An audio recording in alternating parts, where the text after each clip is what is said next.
بسم اللہ الرحمن الرحیم۔ ناظرین السلام علیکم ورحمۃ اللہ۔ ناظرین، آج ہم داستان کربلا کے 5ویں حصے کے متعلق گفتگو کریں گے۔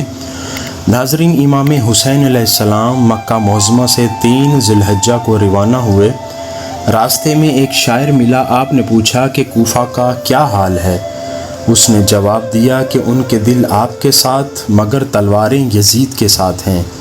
آپ جب 3 ذی الحجہ کو روانہ ہوئے تو آپ کی خدمت میں درخواست کی گئی کہ کچھ دن اور گزار لیں، لیکن امام حسین علیہ السلام کے سامنے اپنے نانا جان کا یہ ارشاد مبارک تھا کہ میں دیکھ رہا ہوں کہ مکہ کے حرم کا تقدس قریش کے ایک شخص کے سبب پامال ہو رہا ہے، یہاں ایک شخص کے سبب خون بہہ رہا ہے۔ فرمانے لگے، ممکن ہے کہ مکہ میں یزیدی فوج گرفتاری کے لیے اہتمام کرے اور ہمارے حامی ہمارے دفاع میں تلواریں اٹھا لیں اور میرے سبب سے حرم مکہ میں خون بہے۔ میں نہیں چاہتا کہ اپنے نانا جان کے اس ارشاد کا مصداق بنوں۔ حج کے دنوں سے قبل روانگی اختیار فرمائی۔ اس شاعر کی بات سننے کے باوجود آگے گئے۔ راستہ میں حر بن یزید تمیمی ملا۔ اسے ابن زیاد نے لشکر دے کر بھیجا تھا تاکہ حسین علیہ السلام تمہیں جہاں ملے اسے کوفہ میں داخل نہ ہونے دو اور کوشش کر کے میرے پاس لے آؤ۔ حر نے کہا، حسین ابن علی، آپ کو پتہ چل چکا ہوگا کہ آپ کے چچا زاد بھائی مسلم بن عقیل شہید ہو گئے ہیں۔ کوفی لوگ حسب دستور بے وفا ثابت ہوئے، وہ آپ کی اطاعت سے پھر چکے ہیں۔ حالات سازگار نہیں ہیں، بتائیے آپ کا کیا خیال ہے؟ مجھے حکم ہے کہ میں آپ کو ابن زیاد کے پاس لے چلوں۔ امام علی مقام نے اہل قافلہ سے مشورہ کیا اور یہ قرار پایا کہ فی الحال میدان میں پڑاؤ کیا جائے۔ وہیں عمر بن سعد بھی ایک بہت بڑے لشکر کے ساتھ ابن زیاد کی طرف سے امام حسین علیہ السلام کے قتل کے منصوبے کے تحت آ پہنچا۔ امام حسین علیہ السلام جس میدان تک پہنچے اس میدان کی خبر تک نہ تھی کہ یہ کون سا میدان ہے۔ دریائے فرات کا کنارہ تھا۔ خیال کیا کہ یہاں پانی قریب ہے، کچھ آسانی ہوگی۔ یکم محرم کو اور بعض روایاتوں کے مطابق 2 محرم کو اسی میدان میں اترے اور ساتھیوں سے پوچھا کہ یہ کون سا میدان ہے، اس کا نام کیا ہے؟ انہوں نے بتایا کہ حضرت اس کا نام کربلا ہے۔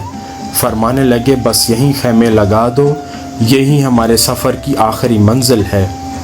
اس جگہ پہنچتے ہی آپ کو حضور نبی اکرم صلی اللہ علیہ وسلم کے وہ فرامین یاد آ گئے جو آپ نے کربلا کے متعلق فرمائے تھے، اور بچپن کے زمانے کی یادیں اور حضور کی دی ہوئی بشارتیں آنکھوں کے سامنے آ گئیں۔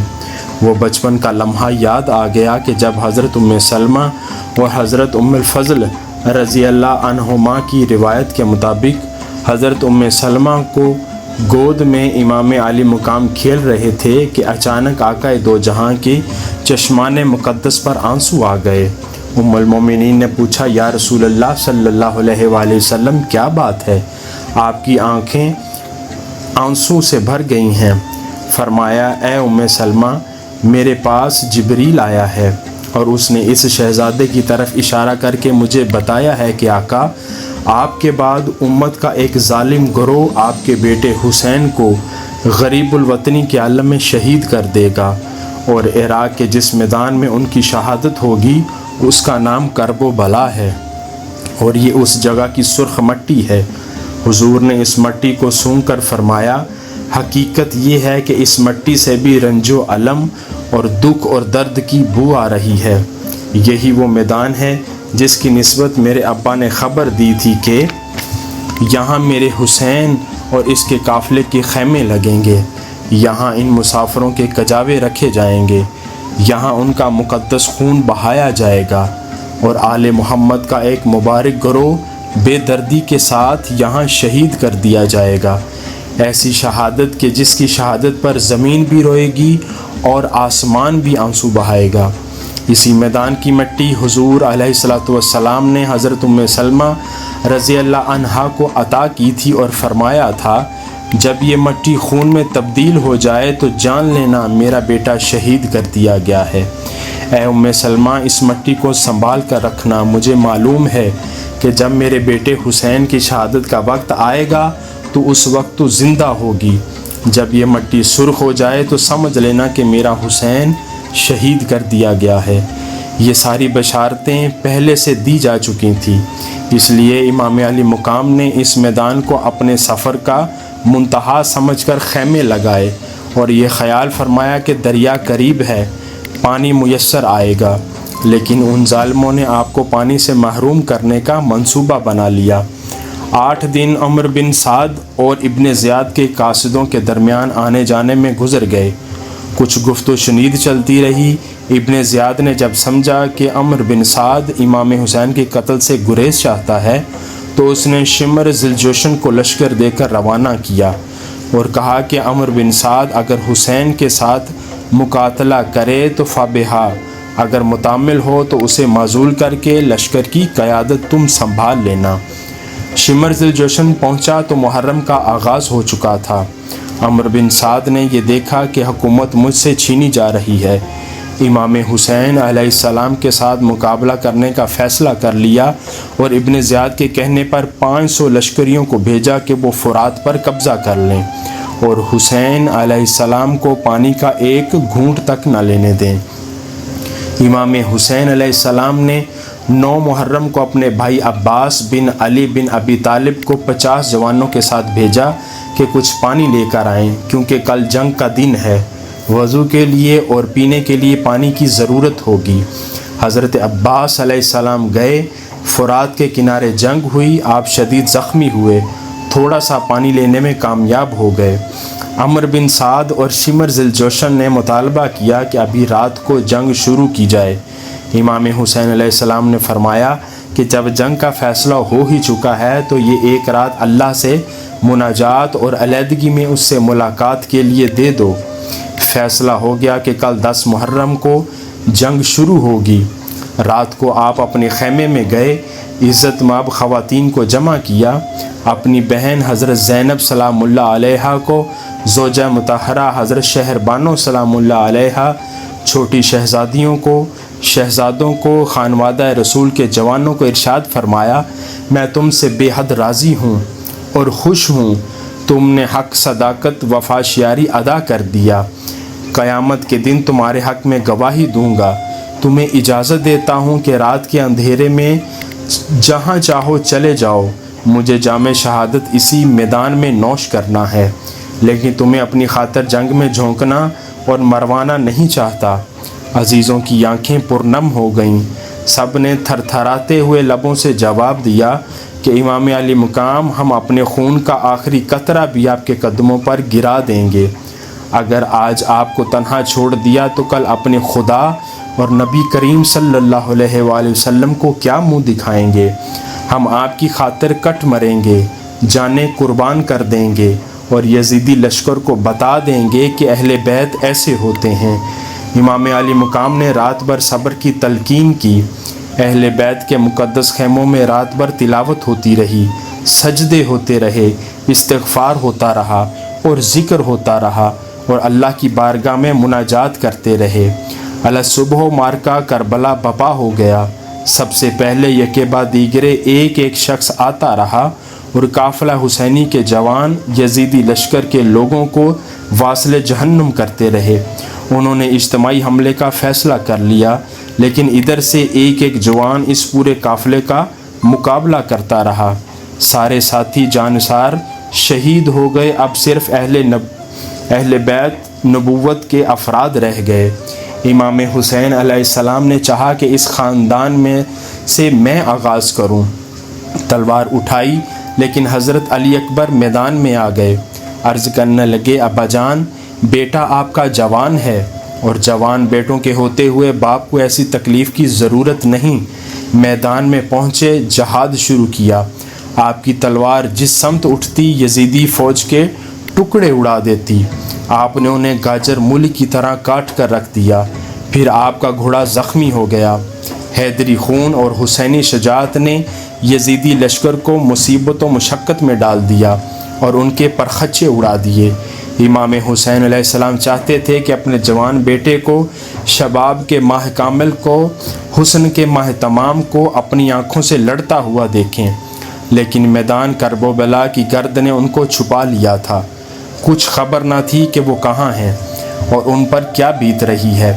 بس اتنا اندازہ ہوتا تھا کہ جس سمت یزیدی لشکر کی بھیڑیں بھاگتیں، امام حسین علیہ السلام اور اہل بیت کے لوگ سمجھ لیتے ہیں کہ حسین کا لاڈلا بیٹا اسی سمت جا رہا تھا۔ یہ علی حیدر کرار کا پوتا، حضرت محمد صلی اللہ علیہ وآلہ وسلم کا نواسا، دیر تک یزیدیوں کو واصل جہنم کرتا رہا۔ پیاس کی شدت نے آ گھیرا، جسم پر بیسیوں زخم لگ گئے۔ پانی کا ایک گھونٹ بھر کر دوبارہ تازہ دم ہونے کے لیے آئے تو عرض کی، ابا جان اگر پانی کا ایک گھونٹ مل جائے تو پھر تازہ دم ہو کر حملہ کروں۔ فرمایا، علی اکبر پانی تو میسر نہیں، لیکن اپنی سوکھی ہوئی زبان تیرے منہ میں ڈال سکتا ہوں۔ حضرت علی اکبر علیہ السلام نے امام علی مقام کی سوکھی ہوئی زبان چکھی اور اس سے پھر تازہ دم ہو کر میدان میں پہنچے۔ دیر تک لڑنے کے بعد بے اندازہ زخم کھا کر زمین پر گر پڑے۔ ایک نیزہ آپ کے سینہ اقدس میں پیوست ہو گیا۔ اچانک زبان سے آواز آئی، یا ابتا، اے ابا جان۔ امام حسین علیہ السلام بے ساختہ دوڑ پڑے، جا کر اپنے بیٹے کو گود میں لے کر اٹھا لیا۔ بیٹا ایک عجیب انداز سے اپنے باپ کو تک رہا ہے۔ عرض کی، ابا جان اگر آپ نیزے کا یہ پھل جسم سے نکال دیں تو میں ایک بار پھر میدان میں جانے کے لیے تیار ہوں۔ آپ کا بیٹا دشمن کی کثرت کے باوجود ہمت ہارنے والا نہیں۔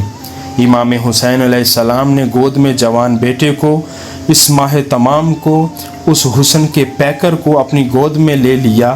سر سے پاؤں تک جسم زخموں سے چور تھا۔ آپ نے نیزے کا پھل نکالا، خون کا فوارہ ابل پڑا۔ امام حسین علیہ السلام جب حضرت علی اکبر علیہ السلام کو گود میں اٹھائے ہوئے تھے، اس وقت آپ کی عمر 56 سال 5 مہینے اور 5 دن تھی۔ ابن عساکر لکھتے ہیں کہ داڑھی کا اور سر کا ایک بال بھی سفید نہ تھا، لیکن خون کے فوارے کو دیکھ کر اور جوان بیٹے کی روح قفس عنصری سے پرواز کرتی دیکھ کر اتنا صدمہ پہنچا اور اس قدر غم لاحق ہوا کہ جب جوان بیٹے کی لاش اٹھا کر واپس آئے تو سر اور داڑھی کے بال سفید ہو چکے تھے۔ عزم و ہمت اور صبر و استقلال کے اس پیکر نے جوان بیٹے کی لاش خیمے میں رکھی ہوئی شہیدوں کی لاشوں کے ساتھ لا کر رکھ دی اور اس دفعہ خود میدان میں جانے کی تیاری شروع کی۔ ایک 9 سال کا چھوٹا بچہ تلوار اٹھا کر سامنے آیا۔ یہ کون ہے؟ یہ قاسم بن حسن بن علی ہے۔ حضرت قاسم سے فرمایا، بیٹے تو میرے بھائی حسن کی نشانی ہے، تو آرام کر۔ جواب دیا، چچا جان میں قیامت کے دن اپنے باپ کو کیا منہ دکھاؤں گا؟ وہ کہیں گے کہ تیرے چچا شہید ہو گئے، تو دیکھتا رہا۔ نہیں، میرے ننھے گلے پر پہلے تلوار چل لے، پھر آپ کی باری آئے گی۔ آخر قاسم بن حسن بھی شہید ہو گئے۔ اکثر لوگ یہاں کہتے ہیں کہ حضرت علی اصغر، جن کی عمر مبارک صرف 6 ماہ تھی اور وہ پیاس سے تڑپ رہے تھے، امام حسین علیہ السلام انہیں اٹھا کر لے گئے اور لشکر یزید سے ان کے لیے پانی مانگا، لیکن پانی کی بجائے تیر آیا اور بچہ شہید ہو گیا۔ میں اس سے متفق نہیں۔ مجھے حسین علیہ السلام کی غیرت اور حمیت اس بات پر یقین کرنے کی اجازت نہیں دیتی، کیونکہ وہ حسین جو اسلام کی خاطر، اہل بیت کی غیرت و حمیت کی خاطر سب کچھ لٹا رہا ہے، وہ اس بچے کے لیے یزیدی بدبختوں سے پانی کی بھیک کس طرح مانگ سکتا ہے؟ اگر پانی کی بھیک ہی مانگنا تھی تو پھر حسین کو ان سے خیرات طلب کرنے کی حاجت نہ تھی۔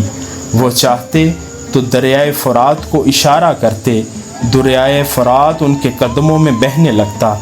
آسمان کی طرف ہاتھ اٹھاتے، بارش سے بھرے بادل امڑ آتے، موسلا دھار بارش ہوتی۔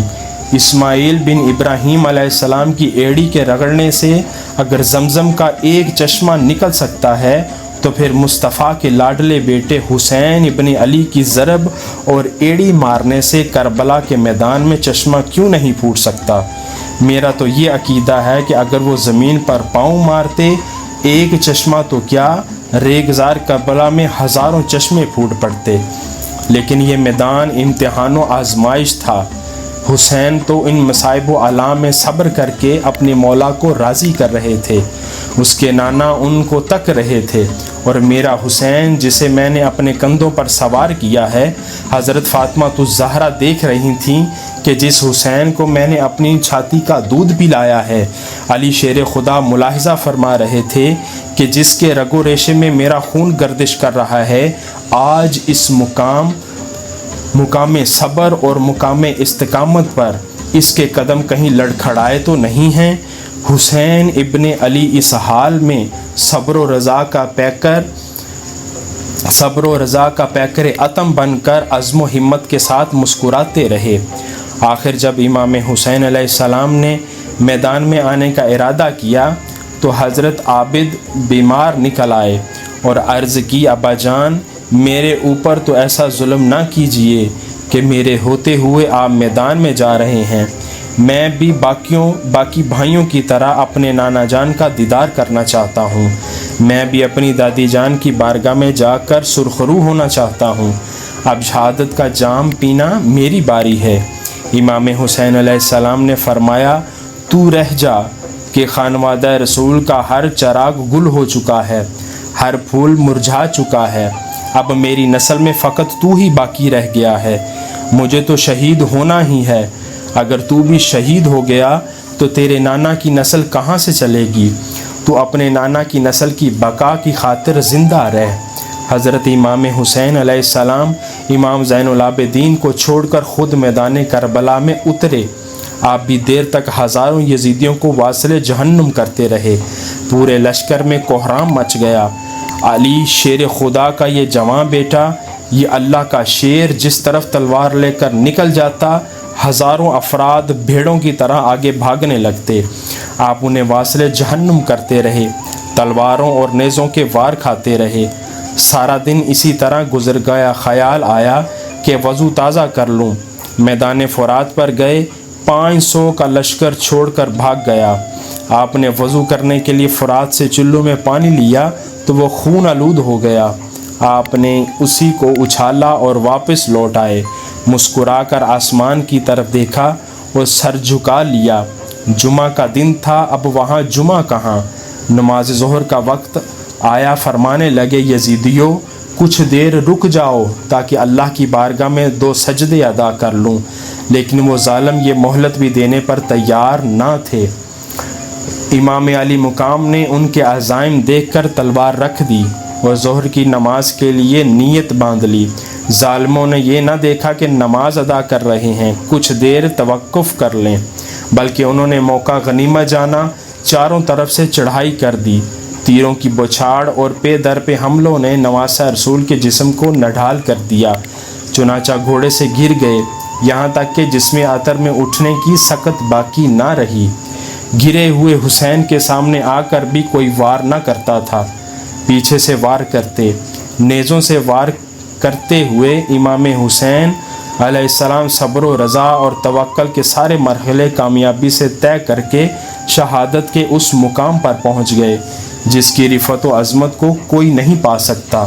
ان کی روح کو قدسیان فلک نے ایک جلوس کی صورت میں حضور اجدی پہنچانے کے لیے تمام انتظامات مکمل کر لیے تھے۔ ادھر روح قفس عنصری سے پرواز کرنے لگی، ادھر حائف غیبی سے ندا آئی، حسین اب آ جا، تو نے صبر کو کمال عطا کر دیا، استقامت کو انتہا تک پہنچا دیا ہے، امت مصطفیٰ صلی اللہ علیہ وآلہ وسلم کا سر اونچا کر دیا۔ اے حسین، آج سے تیرے اقدام کو بنائے لا الہ قرار دیا جائے گا۔ اے حسین اب آ جا، اے روح طاہر، ارجعی الی ربک راضیہ مرضیہ، جنت کے دروازے کھول دیے گئے، نانا جان استقبال کے لیے کھڑے ہیں۔ اے حسین، تو نے میرا سر فخر سے بلند کر دیا ہے۔ حضرت فاطمہ الزہرا بیٹے کو شاباش دیتی ہیں، علی شیر خدا بیٹے کو آفرین کہتے ہیں۔ امام علی مقام کی روح پاک میں اس طرح ہجوم ملائکہ میں اللہ کی بارگاہ میں باریاب ہوتی ہے اور عزت پاتی ہے، آپ کا سر تن سے جدا کر دیا جاتا ہے۔ ظالموں کے جذبہ انتقام کو پھر بھی تسکین نہیں ہوتی، وہ جسم اطہر پر گھوڑے دوڑاتے ہیں، ٹاپوں سے روندتے ہیں، انہیں خیال تک نہیں آتا کہ یہ وہ سر ہے جسے سرکار دو عالم چوما کرتے تھے، یہ وہ جسم ہے جسے اپنے کاندھوں پر سوار کرتے تھے اور اپنی پیٹھ پر بٹھا کر گھٹنوں کے بل چلتے تھے۔ کوفی ہر قسم کے احساسات سے عاری تھے، انسانیت کو خیر آباد کہہ چکے تھے اور ایسی درندگی پر اتر آئے تھے جس پر درندگی بھی شرماتی ہے۔ امام حسین علیہ السلام کے سر اقدس کے علاوہ انہوں نے باقی 72 افراد کے سر بھی جسموں سے علیحدہ کیے، ان کا جلوس نکالا اور ان کے ساتھ خانوادہ رسول کی باپردہ حیادار خواتین کو لے کر ابن زیاد کے دربار کی طرف روانہ ہوئے۔ کوفہ میں اس پلید ابن زیاد کا دربار لگا ہوا تھا کہ یہ جلوس وہاں پہنچ گیا۔